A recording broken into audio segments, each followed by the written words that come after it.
Good morning student. Mahatma Gandhi online platform में आपका हार्दिक स्वागत है। जैसा कि मैंने पिछले लेक्चर में आपको बताया था कि grillage base extension, column with grillage base extension के बारे में बताया था, और जो है कॉलम विथ स्लैब बेस के बारे में बताया था, और कॉलम विथ गसेट के बेस पे बताया था। तो इसमें जो है उसी का यूनिट नंबर 2 का जो है लेक्चर नंबर 2.6 है, और जो है सिविल 6 सेमेस्टर का स्टील स्ट्रक्चर ड्राइंग है।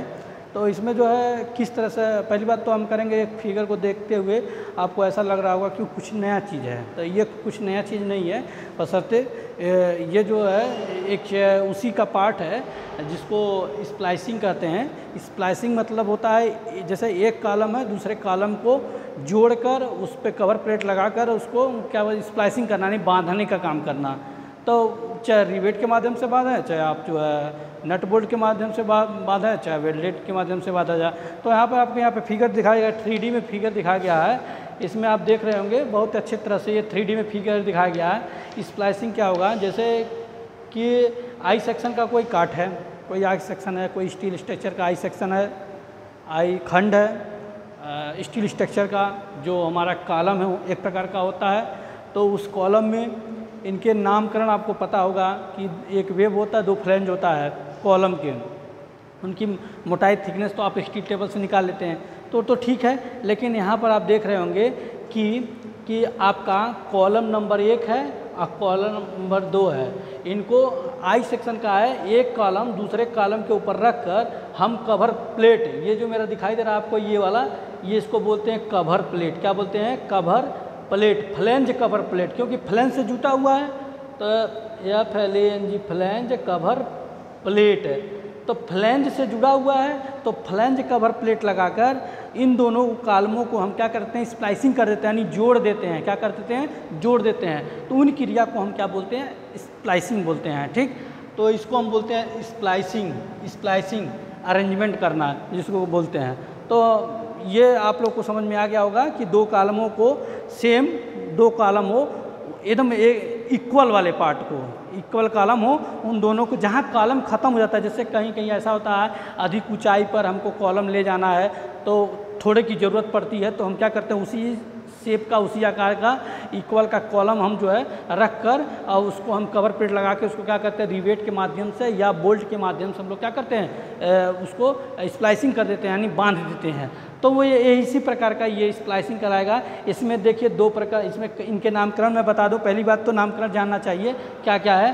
तो यहाँ पर आप देख रहे होंगे ये हमारा एक कॉलम ये है, दूसरा कॉलम ये है स्टील स्ट्रक्चर का। एक कॉलम आई सेक्शन ये है, दूसरा आई सेक्शन ये है, और इन दोनों को हम जोड़ दिए हैं। और ये जो मेरा आपको दिखाई दे रहा है ना, ये वाला ये एरिया आपको दिखाई दे रहा है, ये लगभग 10 से 12 mm 15 mm जो थिकनेस की हमारी जो है cover plate, flange cover plate की सहायता से दोनों साइडों में क्या करते हैं, इन दोनों कॉलम को हम रख कर फ्लैंज कवर की सहायता से इनको रिवेटिंग क्रिया के माध्यम से इनको क्या करते हैं, हम जोड़ देते हैं। अब बात करते हैं कि इसी में आपको क्वेश्चन पुटअप होता है कि रिवेट कितने प्रकार के होते हैं। तो रिवेट भी कई प्रकार के होते हैं। स्थलीय शीर्ष के रिवेट होते हैं, गोलाकार होते हैं, शंकु होते हैं, और स्नैप हेड होते हैं। तो इस प्रकार के रिवेट के माध्यम से हम क्या करते हैं, जोड़ देते हैं। तो रिवेट का इसमें नामकरण भी होना चाहिए। ये जो हमको ये डिस्टेंस आपको दिखाई दे रहा है, इसको हम बोलते हैं गेज दूरी, यानी रिवेटों के हॉरिजॉन्टल डिस्टेंस को हम क्या बोलेंगे, गेज दूरी। माप को एक रिवेट के जोड़ दूसरे रिवेट के क्षैतिज दूरी को हम बोलते हैं गेज दूरी। अब इसको हम बोलते हैं जैसे अब पक्ति, जैसे किसी भी मतलब सिंगल पक्ति हो, कोई पक्ति हो और उनके रिवेटों के मध्य की बीच को लगातार 2 रिवेटों के मध्य की बीच की दूरी को हम क्या बोलते हैं, पिच बोलते हैं। किसी भी पक्ति के 2 या 2 से अधिक रिवेट, किसी भी पक्ति के रिवेटों के 1 अथवा 1 से अधिक रिवेटों के मध्य के बीच की दूरी को हम क्या बोलते हैं, पिच बोलते हैं। हम एक तरह से ये भी करें, एक ही पक्ति में, एक तरह से हम कह सकते हैं एक ही पक्ति में 2 लगातार रिवेटों के बीच की दूरी को हम क्या बोलते हैं, पिच बोलेंगे। क्या बोलेंगे? पिच है। कैसे परिभाषा देंगे? एक ही पंक्ति के दो लगातार रिवेटों के बीच की दूरी को हम क्या बोलेंगे? पिच बोलेंगे। ये हमारा पिच है, एक इस रिवेट के माध्य, इस रिवेट के माध्य को पिच बोलेंगे, इस रिवेट के माध्य को इसको हम बोलेंगे पिच बोलेंगे। अब हम बात करते हैं बैक पिच। इसको जो हमारा पिच है जनरली हम 3D लेते हैं। क्या लेते हैं? 3D। डाया का मतलब जो हमारा रिवेट का डाया होगा, अगर मान लीजिए रिवेट का डाया 20 है तो इनके दोनों के बीच की दूरी क्या जाएगा? 3 इंटू, अगर हम रिवेट की साइज 20 mm लेते हैं तो 20 इसमें मल्टीप्लाई करेंगे 3D में, D बराबर जिसको हम D बोलते हैं, और जिसको रिवेट की साइज 20 mm है तो 3D यानी 20 तिहाई 60 mm, यानी इनके बीच की जो दूरी होगा 60 mm का होगा। अब बात करते हैं बैक पिच क्या होता है? बैक पिच किसे कहते हैं? एक ही रिवेट के जोड़ में, क्या बोलेंगे? एक रिवेट के जोड़ में लगातार पंक्तियों के बीच की मापी जाने वाली दो, मतलब एक ही रिवेट के बीच में, एक ही रिवेट के बीच में लगातार एक ही रिवेटों के, मतलब इस तरह से आप कह सकते हैं कि एक रिवेट जोड़ में एक रिवेट जोड़ में लगातार पंक्तियों को बीच की मापी जाने वाली दूरी को हम बैक पिच भी कहते हैं। जैसे ये वाला, इसको बैक पिच कहेंगे। अब बात करते हैं, आप समझते होंगे गेज दूरी। गेज दूरी भी हम समझ में आ गया आप लोग को कि दोनों रिवेटों के बीच की डिस्टेंस को, हॉरिजॉन्टल डिस्टेंस को गेज दूरी बोलेंगे। और पिच भी समझ में आ गया, कई पंक्ति के दो लगातार बीच की डिस्टेंस को हम पिच बोलते हैं। प्राय इसको 3D मानते हैं। गेज दूरी को हम 2D मानते हैं, 2D से 3D भी ले सकते हैं। अगर रिवेट का व्यास आपको मालूम है तो 2D से लेके 3D ले लेंगे। तो इस प्रकार का आपका ये हुआ। और आप जानते हैं मार्जिन गेज किसे कहते हैं? जहाँ प्लेट हमारा ख़त्म होता है उसके बगल में, देखिए हमारा प्लेट यहाँ ख़त्म हो रहा है ना, यहाँ से इसके बीच के, इस रिवेटों के बीच से अंतिम वाले प्लेट के बीच की दूरी को हम कहते हैं मार्जिन बोलते हैं। तो ये रिवेट के सिस्टम से है। तो इस प्रकार का आपको समझ में आ गया होगा। तो आपके पेपर में जो है, आपके पेपर में इस तरह से क्वेश्चन पूछेगा, draw the front and side elevation of an equal column let's me arrange from the following data. तो हम आपके पेपर में इतना ही, जितना मैंने ब्लैक से ये खींचा है, तो आपको इतना आपके पेपर में देगा, मात्र इतना ही आपके पेपर में देगा। तो आप ISHB Indian standard heavy beam जो मैंने आपको स्टील टेबल से रिलेटेड है, आप क्या करेंगे? स्टील टेबल लेंगे, उसमें देखेंगे 300 वाले कॉलम में 300/618 न्यूटन पर मीटर, एक पर मीटर के लिए ये दिया गया है, न्यूटन पर मीटर में जाएंगे, उस लाइन में देखेंगे आई सेक्शन का इक्वल एंगल के लिए, इक्वल सेक्शन के लिए देखेंगे। तो वहाँ पर कवर प्लेट, उससे हमको फ्लेंज की मोटाई, फ्लेंज की चौड़ाई, वेब की मोटाई, वेब की फ्लेंज की गहराई, उससे हमको पता चल जाएगा। तो वो डाटा हम यहाँ ISHB स्टील टेबल से देखेंगे तो ये डाटा हमको मिलेगा। कौन सी डाटा? ये जितना ये डाटा दिखाई दे रहा है ये स्टील टेबल से हमको मिलेगा। ये जो इतना जो है ये डाटा जब देखेंगे स्टील टेबल से तो ये डाटा हमको मिलेगा, क्योंकि वही बात है कि एक लाइन दिया है, स्टील टेबल से हमको कितना 3-4 लाइन मिला कि नहीं मिला। उसके बाद आपके क्वेश्चन में कवर प्लेट दे देगा 400 mm का थिकनेस का, अगर नहीं दिया तो अपने मर्जी से जूम कर लेंगे। 400 mm का थिकनेस है, 400 × 250 mm, और उसकी थिकनेस क्या है? 12 mm का, 12 mm का थिकनेस है। और डायमीटर ऑफ रिवेट का साइज भी दे देगा 20 mm का। अगर साइज नहीं दिया जाएगा तो कैसे जानेंगे एक पिच दूसरे पिच की डिस्टेंस कितनी है?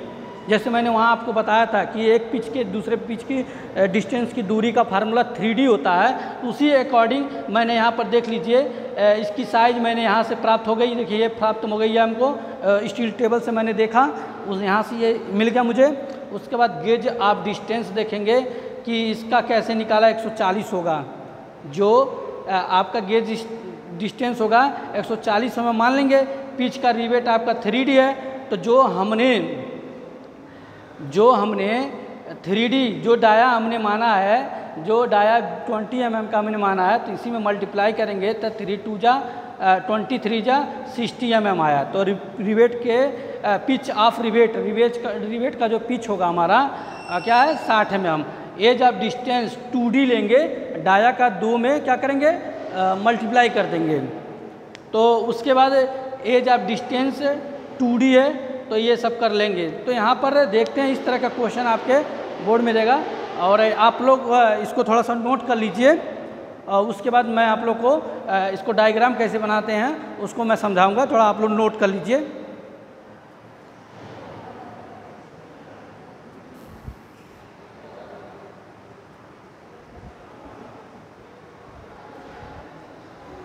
हाँ, आप लोगों ने नोट कर लिया होगा, तो मैं इसे थोड़ा सा साफ़ कर देता हूँ क्योंकि अच्छा नहीं लगता है ब्लैक बोर्ड पे लिखना ज़्यादा। तो ये आप देख रहे होंगे इस आकृति को। तो यहाँ पर आप देख लीजिए कि हम ये जो आपको मैं बता रहा था डेप्थ ऑफ बीम कहाँ से आया है, स्टील टेबल से मैंने देखा, उसकी जो हमारी गहराई आया है 300, ये आई सेक्शन से लिया गया 300, इसकी चौड़ाई 250, जो आई सेक्शन के काट से मैंने देखा ये 250 आया। और इसकी थिकनेस, जो वेब की थिकनेस, बीच वाले को वेब बोलते हैं, वेब की थिकनेस आपका 10 पॉइंट, वेब की थिकनेस 9.4 है, 9.4 mm है। और फ्लेंज की थिकनेस है, ये जो हमारा फ्लेंज है, ये इस पार्ट को हम लोग फ्लेंज बोलते हैं, पहले ही मैं बताते आया हूँ, ये फ्लेंज बोलते हैं। इसकी थिकनेस है आपकी 10.6 है। तो इस आकृति को बनाने से पहले हम क्या करते हैं, एक जो है इसको यह आकृति आपको पता होगा कि कॉलम इस तरह के खड़ा किया गया है। देखिए ये फ्लेंज, ये फ्लेंज, ये वेव है, इस तरह का कॉलम एक दूसरे को जोड़ दिया गया है। तो अब हम बनाने के लिए इसका फ्रंट, अब बात करते हैं कि प्लान क्या, प्लान कैसे, इसका फ्रंट व्यू कैसे बनेगा, साइड व्यू कैसे बनेगा, क्योंकि इसमें फ्रंट व्यू और साइड व्यू पूछा है। तो फ्रंट व्यू जो होगा, सामने से जो चीज़ देखते हैं उसको फ्रंट व्यू बोलते हैं। तो इस आकृति को देखिए, तो ये फ्रंट व्यू है, क्या है फ्रंट व्यू। और इधर से जब देखेंगे तो ये क्या है साइड व्यू है, क्या है साइड व्यू। तो इस तरह की आकृति जो है आपको दिखाई दे रहा होगा।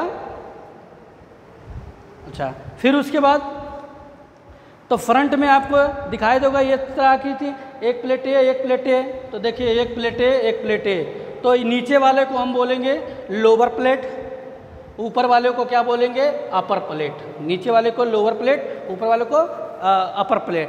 तो इसको बनाने से पहले हम एक स्केल लेंगे, कोई भी स्केल ले लीजिए। तो यहाँ पर 1:5 का स्केल ले लीजिए। तो 1:5 का रेशियो अगर स्केल लेंगे तो पहले हम क्या बनाएंगे, वेव बनाएंगे। क्या बनाएंगे, वेव की जो हमारी जो है गहराई जो है 300 mm है। तो 300 mm को हम RF लेंगे, तो 1/5 पे तो इस तरह से ले लेंगे, तो 5 6 जा 30, यानी लगभग ये आपका 60 mm आया। तो 60 mm को उसको जो है सेंटीमीटर में कन्वर्ट कर दीजिए। तो 1 सेंटीमीटर में आपको 10 mm होता है, तो 60 में 10 का जब भाग देंगे तो आपका 6 सेंटीमीटर आ जाएगा। तो आप 6 सेंटीमीटर क्या करेंगे, एक रेखा खींचेंगे, उसी को परपेंडिकुलर क्या करेंगे, आगे बढ़ा देंगे। जब ये परपेंडिकुलर आगे बढ़ जाएगा तो आप देख रहे होंगे कि पहले हम जो है नीचे डाउन, जो हमारा है लोअर प्लेट है, तो लोअर प्लेट बनाएंगे। हमें वेव की क्या दिखाई दे रही है, हमारे जो है वेव की, तो ये जो है 60 mm क्या करेंगे, यहाँ से दूरी ले लेंगे। फिर देखेंगे इसकी हाइट कोई निश्चित तय नहीं की गई है कि हाइट कितना होना चाहिए। तो कोई भी हाइट ले लीजिए। हाइट लेने के बाद इसको 2 बराबर भागों में, देखिए यहाँ पे मैंने लगाया जिग जैग करके, इसका मतलब ऊपर भी है नीचे भी है। जो हमारा स्टील स्ट्रक्चर आई खंड का है, नीचे भी है ऊपर भी है। तो आप कोई भी हाइट ले लीजिए, बीच में आप सेंटर पॉइंट दे देंगे। सेंटर पॉइंट देने के बाद आप जो है इसके इधर फ्लेंज कवर दिया है, जो कवर प्लेट है 400 mm का, और 250 आपका साइड से दिखाई देगा, साइड व्यू से दिखाई देगा। तो 400 जो है आप इसी सेंटर से क्या करेंगे, इसको आरएफ में चेंज कर लेंगे 400 को, और 400 को जब आरएफ चेंज करेंगे तो 200 आएगा, तो 200 इधर 200 इधर, इसको 2 बराबर भागों में हम क्या करेंगे, बांट लेंगे। तो वहाँ पर हम क्या लगा देंगे, ये जो मेरा ये वेव की गहराई दिखाई दे रहा है, तो वेव की गहराई बनने के बाद आप जो है क्या लगाएंगे, कवर प्लेट। ये तो मेरा वेव है, वेव की गहराई, अब वेव की गहराई में हमारा क्या दिखाई दे रहा है, उसकी थिकनेस दिखाई दे रहा है। हम सामने से देखेंगे तो थिकनेस दिखाई देगा ना, कोई स्ट्रक्चर इस तरह से खड़ा है आई आकार का, तो हमारा इधर से जैसे ये है इस तरह का आकार खड़ा, तो ये हमारा क्या दिखाई देगा, इसकी मोटाई दिखाई देगा ना। तो ये मोटाई है, ये वेव की ये हमारा फ्लेंज की मोटाई है। फ्लेंज की मोटाई आप देखे होंगे, फ्लेंज की मोटाई हमारा जो है आपका निकाले हैं फ्लेंज की मोटाई 10.6, तो ये 10.6 हो जाएगा, यानी 10 mm ले लेंगे, इसको आरएफ ले लेंगे 10 mm का इधर, 10 mm इधर, मतलब 300 में ही इंक्लूड रहेगा, 300 में ही इंक्लूड रहेगा। तो ये इसकी मोटाई आपका 10 इधर जो होगा, 10 इधर 20 कर देंगे तो लगभग 280 इसकी वेव की, यहाँ की डिस्टेंस, वेव इसकी डिस्टेंस हो जाएगी, क्या बोलते हैं, इसकी डिस्टेंस और मोटाई की डिस्टेंस ये। तो ये 10 mm इधर 10 mm इधर की मोटाई कर दिखा देंगे, और इनके अंदर ही 300 आएगा। तो ये हमारा स्ट्रक्चर खड़ा हो गया। उसके बाद हम कवर प्लेट लेंगे, जो कवर प्लेट की मोटाई आपको दे रखा है यहाँ पे, देखिए कवर प्लेट की मोटाई दिया है 12 mm का थिकनेस का, तो 12 mm का थिकनेस का हम कवर प्लेट ले लेंगे। और मैं बताया था इनके 2 प्लेटों के बीच में इनको जोड़ा जाएगा, जिसकी डिस्टेंस कितनी दी है 400, तो 400 200 इधर 200 इधर, इसको कर देंगे। उसके बाद हम रिवेट की सहायता से पिच जो हमने बताया था कि एज ऑफ डिस्टेंस 2D, तो ये यहाँ से लेके इस एज जो हमारा प्लेट है इसकी 40 mm लेंगे।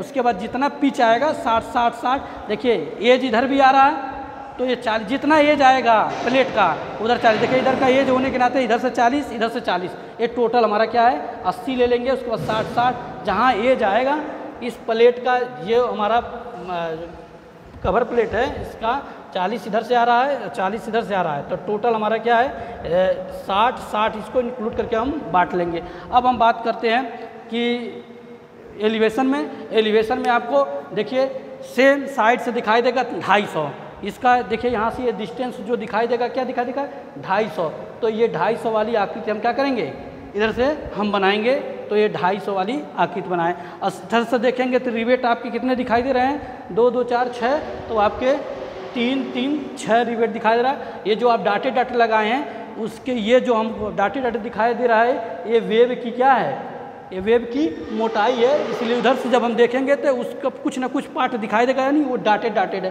तो इस प्रकार का जो आकृति बना है ये हमारा स्प्लाइसिंग अरेंजमेंट करने की व्यवस्था के बारे में बताया गया है। तो आज के लिए वीडियो यहीं पर समाप्त करता हूँ। आपकी जो पॉइंट आएगा हमारा यूनिट नंबर 2 का लेक्चर 2.7, उसका के लिए आप इंतज़ार करिए। तब तक घर पे रहिए, सुरक्षित रहिए और ड्राइंग बनाइए। अगर अच्छे से बना लेंगे, 1-2 बार प्रैक्टिस कर लेंगे, आपको अच्छे से आसानी समझ में आ जाएगा। धन्यवाद।